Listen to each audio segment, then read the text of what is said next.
Olá, meus amigos, sejam abençoados em nome do Senhor Jesus. Você que crê, você que acredita, você que tem a sua fé firme, firmada na pessoa do Senhor Jesus.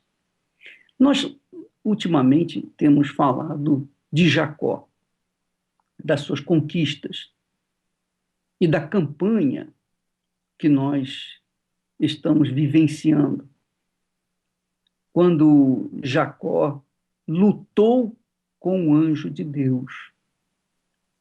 Você sabe, se você reparar bem, você sabe que Jacó, desde o seu nascimento, já havia uma profecia para ele. E ele sabia disso. Profecia que ele seria abençoado, que ele seria o primogênito, que ele superaria o seu irmão. E por conta disso, ele recebeu o nome de Jacó. Jacó, no hebraico, significa o que supera, o que vence, o que suplanta. Quer dizer, Jacó carregava, em princípio, o nome de que era um vencedor. Mas, obviamente, com o tempo, ele foi se tornando o vencedor de forma fraudulenta. Fraudulenta. E existem muitos crentes que fraudulentamente se sobrepõem neste mundo e até se tornam ricos porque dão uma de Jacó. Porém, o nome de Jacó, por conta dessa forma, desse caráter que ele tinha de passar a perna nos outros, ele se aproveitou da fraqueza, da fragilidade do seu irmão para comprar-lhe o direito da primogenitura, ele aproveitou da cegueira do seu pai para se fazer passar por Esaú.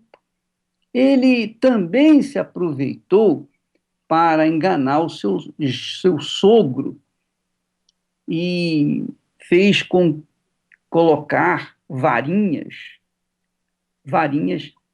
para que quando as ovelhas fossem beber água, então naquelas varinhas elas tivessem a visão das varinhas e aí aquelas varinhas viriam gerar ovelhas listadas. Então ele foi muito assim ávido por conquistar.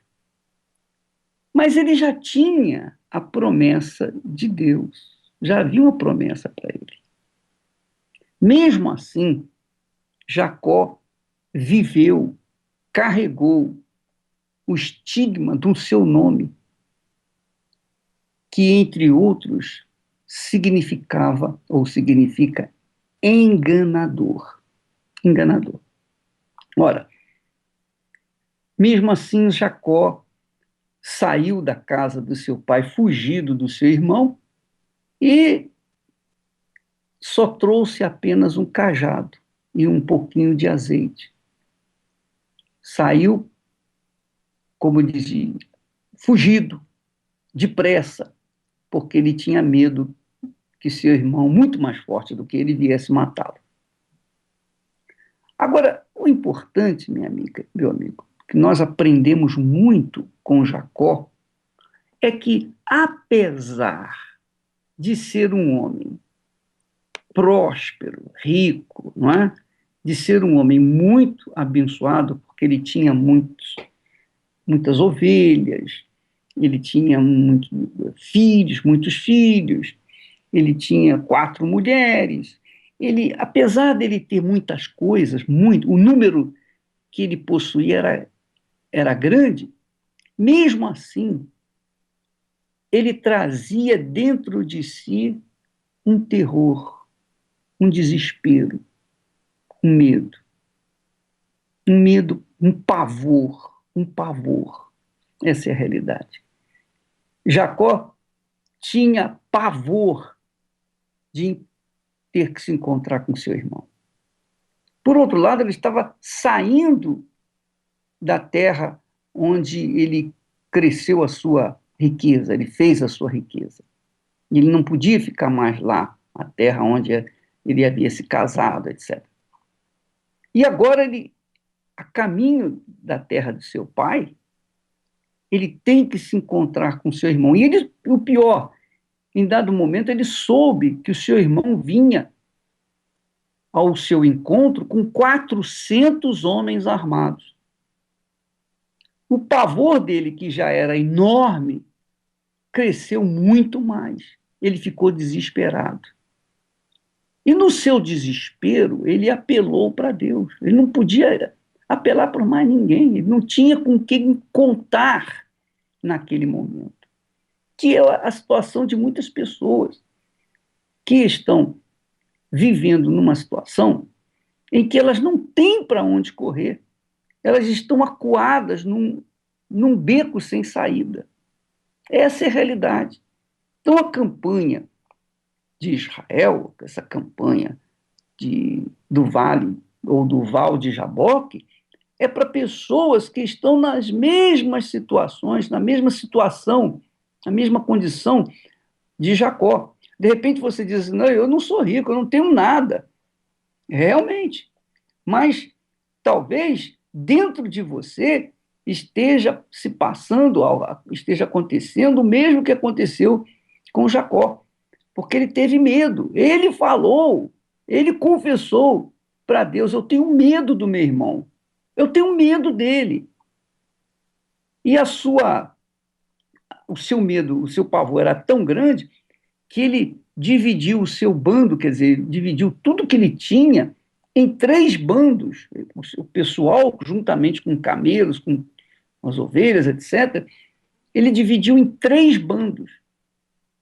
Com 3 bandos, ele dividiu os presentes para o seu irmão Esaú.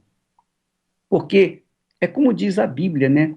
O presente alarga o nosso caminho, abre o caminho. Presente era visto, e como é visto hoje, para abrir caminho. Então Jacó enviou presentes, um bando com presentes, depois outro bando com mais presentes, e o terceiro bando com mais presentes. E quando ele mandou, ele falou para os seus servos, olha, diga para Esaú que o servo dele, Jacó, vem vindo. E ele dizia assim porque ele queria aplacar com os seus presentes o que ele tinha dentro de si, ou melhor, a ira que Esaú tinha, ou trazia, aquela revolta, aquele desejo de vingança. Então, Jacó foi mandando presentes, mandou 3 turmas de presente, 3 bandos com presente, para aplacarem a ira, a revolta de Esaú. Mas ainda assim, mesmo mandando presentes para ele teve medo, ele teve pavor.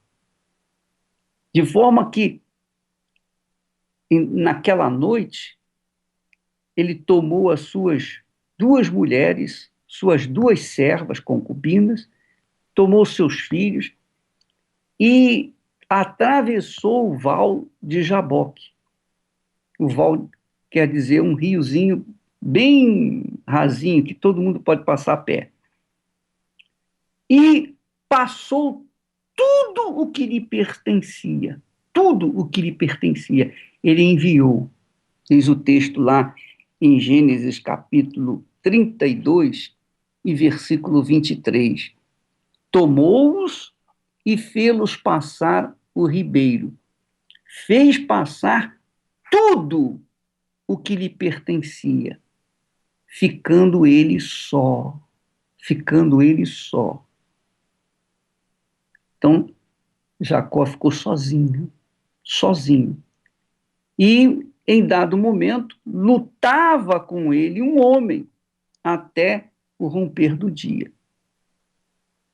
Então, vendo este homem que não podia com Jacó, então tocou-lhe na articulação da coxa, para que Jacó se humilhasse e se posicionasse, né, tomasse posição de acordo diante de Deus. Ele tinha que estar curvado, humilhado. Então, o que Deus fez? Deixa-me ir, o anjo falou, deixa-me ir, pois já rompeu o dia. Respondeu Jacó, não te deixarei ir, se não me abençoares. Mas Jacó, que bênção é essa? Qual a bênção que Jacó queria? Porque ele já era um homem abençoado. Ele já era um homem próspero, rico, riquíssimo. Então, que bênção que ele perseguia?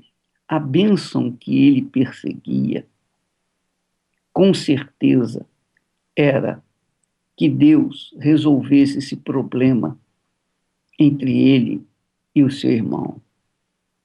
Que Jacó, tivesse uma vida transformada. Que ele não fosse mais o mesmo que ele vinha sendo durante todos aqueles anos. Porque ele era mal visto entre os seus contemporâneos. Jacó queria ser uma nova criatura. Jacó estava cansado de ser ele, o Jacó, o enganador, o usurpador, né? o que prevalece. Ele estava cansado de ser aquela criatura cujo caráter não agradava a Deus. Apesar dele ter as bênçãos, ele não era a bênção. Ele tinha as bênçãos, mas ele não era a bênção. Porque se fosse a bênção, ele não precisaria nem mesmo lutar com Deus. Ele lutou para tomar posse não de bênçãos físicas, mas para ser a própria bênção. Ele sabia a diferença entre ter as bênçãos e ser a própria bênção. Deus havia feito uma promessa para o seu avô, Abraão, dizendo, sê tu uma bênção. Além de abençoar Abraão, dizendo, olha, abençoarei os que te abençoarem, amaldiçoarei os que te amaldiçoarem. Sê tu uma bênção. Então, Deus, além de abençoar Abraão, fez com que ele, Abraão, fosse a própria bênção, que é o objetivo de Deus para cada um de nós. Ele quer que você seja a própria bênção, minha amiga. Porque se você for a própria bênção, onde quer que você esteja, você será abençoado. Se você viver na cidade, no campo, se você viver na beira-mar, onde quer que você esteja, você é a bênção. E você tem condições de abençoar as demais pessoas. Então, o que Deus propõe é que você seja a própria bênção.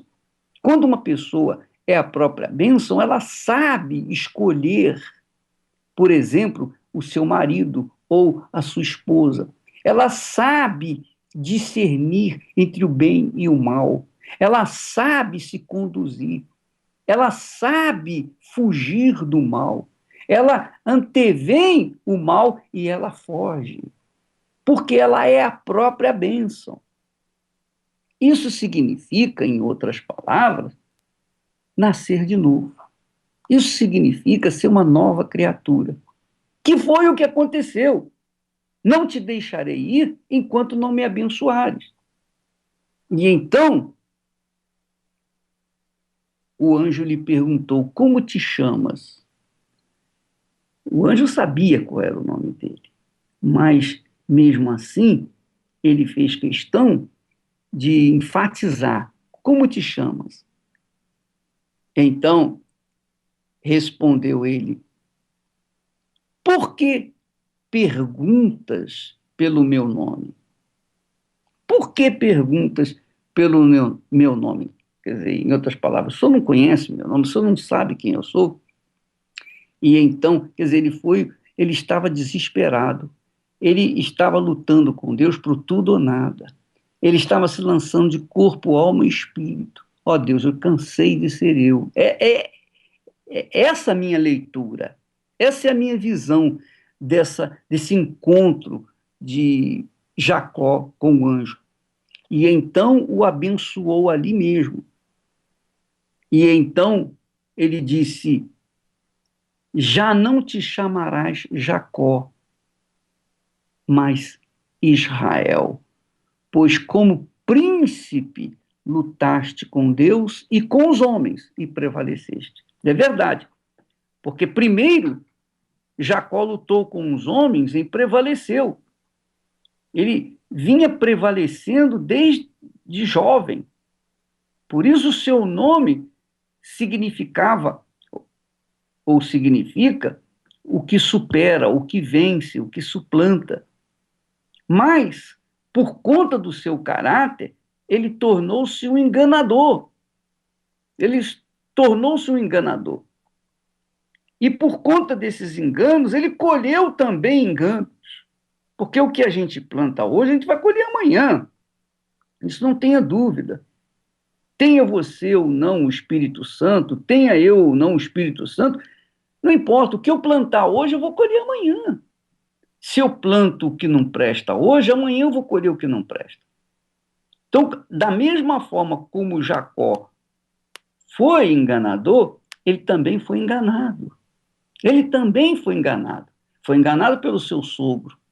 Foi enganado pelo seu sogro, porque ele pagou 7 anos de trabalhos gratuitos para o seu sogro para casar-se com a sua namorada, a pessoa que ele estava enamorado, amava.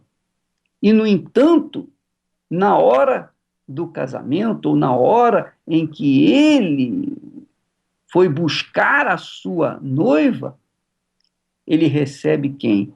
Ele recebe a outra, que não era tão bonita e não era amada como a sua irmã.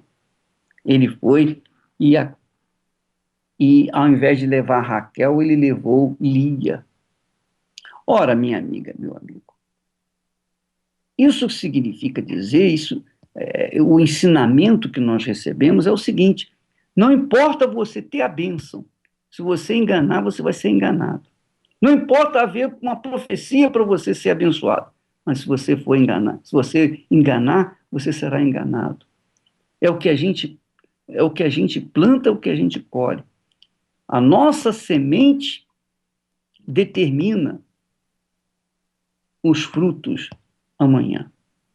Ora, Jacó ali estava por tudo ou nada, para a vida ou morte, porque ele estava cansado de ser ele.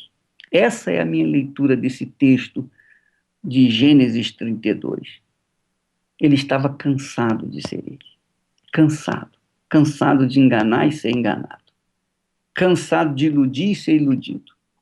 Cansado de fazer o que não prestava, mas também cansado de sofrer as suas consequências. Então, nessa campanha de Israel, é pro tudo ou nada. É pro tudo ou nada. É para você ter uma vida, ser a própria bênção, ou desaparecer da face da terra. Essa é a realidade. E é isso, é essa proposta que nós temos nas fogueiras santas. Sempre é no sentido do tudo ou nada.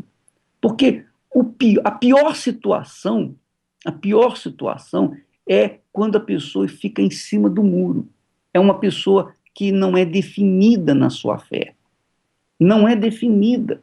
Ela está entre um lado e o outro. ora está de um lado, ora está do outro. Ora, minha amiga, meu amigo, quando uma pessoa é indefinida, ela não sai do lugar, ela não vai conquistar nada, nem com Deus, nem com o diabo. Ela não vai conquistar coisa nenhuma. Ela vai sofrer as consequências de estar dividida em si mesma. Ora, quando nós partimos para o tudo ou nada, nós definimos a nossa fé, nós definimos a nossa posição. Nós tomamos uma posição definida. E é isso que agrada a Deus. Porque apesar dele, Jacó, ter sido abençoado, ele ainda não era a própria bênção.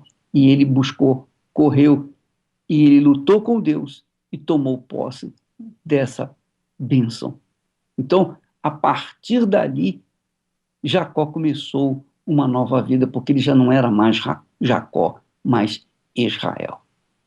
Minha amiga, meu amigo, eu espero que você entenda essa história, entenda esses fatos que se passaram há milhares de anos atrás, mas que se repetem na vida de muitas pessoas que, infelizmente, têm uma crença evangélica, mas vivem de atitudes fraudulentas e, obviamente, não podem requerer de Deus se estão roubando a Deus. Não podem tomar posse daquilo que Deus tem prometido se, por um lado, se de um lado acreditam em Deus, creem em Deus, por outro lado, fazem de forma fraudulenta as coisas e, obviamente, colhem os seus frutos. Nós temos que ter uma postura. A Bíblia diz, o próprio Deus disse, sede santo porque eu sou santo, quer dizer, sede separado. Tenha uma vida diferenciada da vida dos demais, para que as pessoas possam me glorificar através de vocês, meus filhos.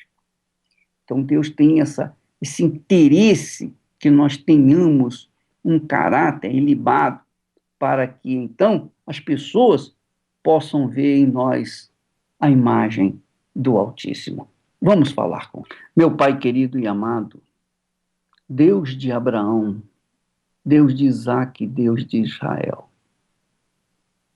Eu repito a oração que Jacó fez na hora da amargura, do sofrimento e da dor, do desespero, pois encontrava-se num beco sem saída.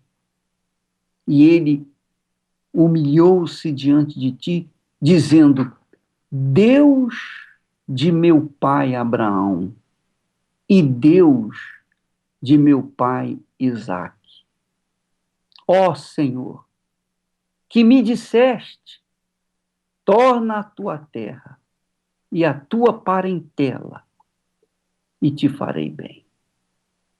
Sou indigno de todas as misericórdias e de toda a fidelidade que tens usado para com teu servo.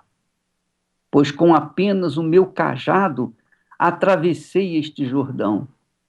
Já agora sou 2 bandos.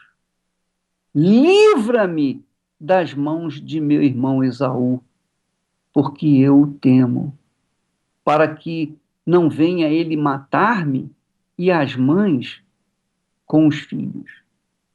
E disseste, certamente eu te farei bem e dar-te-ei a descendência como a areia do mar, que pela multidão não se pode contar.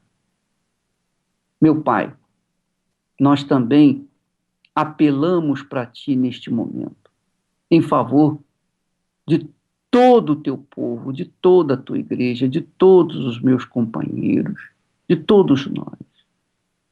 Também temos as nossas fraquezas, nossas fragilidades, nossos temores. Carregamos também angústias, porque somos humanos, somos mortais. Nós temos tido fé em ti, nas tuas promessas. Mas, por conta das dificuldades, dos problemas, das tormentas serem tão renhidas, tão difíceis, às vezes achamos-nos como Jacó. Ó poderoso de Israel, visita o teu povo, visita a tua igreja, visita aqueles que estão me ouvindo neste momento, para nos abençoar, para fazer notória a tua presença em nossas vidas. Porque temos a tua promessa. Ela está diante dos nossos olhos e dentro de nossos corações. Mas nem sempre elas têm se materializado em nossas vidas. Então eu te peço, meu Senhor, esta campanha do Val de Jaboque, haja respostas. Venha acontecer aquilo que ainda não aconteceu. Aquilo que teu povo tem pedido ao longo dos anos e ainda não aconteceu. Ó, vem Espírito Santo, porque nós cremos em ti. Da forma como Jacó manifestou seus temores, também nós manifestamos nossos temores e suplicamos a tua misericórdia. Venha agora mesmo fortalecer o coração daqueles que estão fracos, fragilizados, num beco sem saída. Venha fortalecer a fé do teu povo, para que, como valentes, venham tomar posse das tuas promessas. Essa criatura, seja ela católica, evangélica, espírita, não importa a religião, o que importa é que ela é um ser humano, uma alma, e carece da tua graça. Então venha ao encontro de todos nós, meu Pai.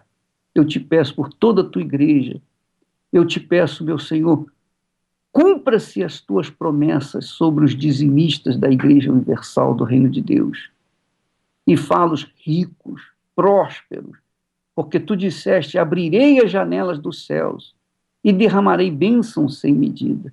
Então, meu Pai, o Senhor tem visto a fidelidade deste povo, então cumpra-se a tua promessa na vida dele, porque em nome do Senhor Jesus é que nós temos crido e nós temos praticado e nós temos sido fiéis a ti nos dízimos e nas ofertas. Agora nós te pedimos o retorno. Em o nome do Pai, do Filho e do Espírito Santo, e todos os que creem digam amém e graças a Deus.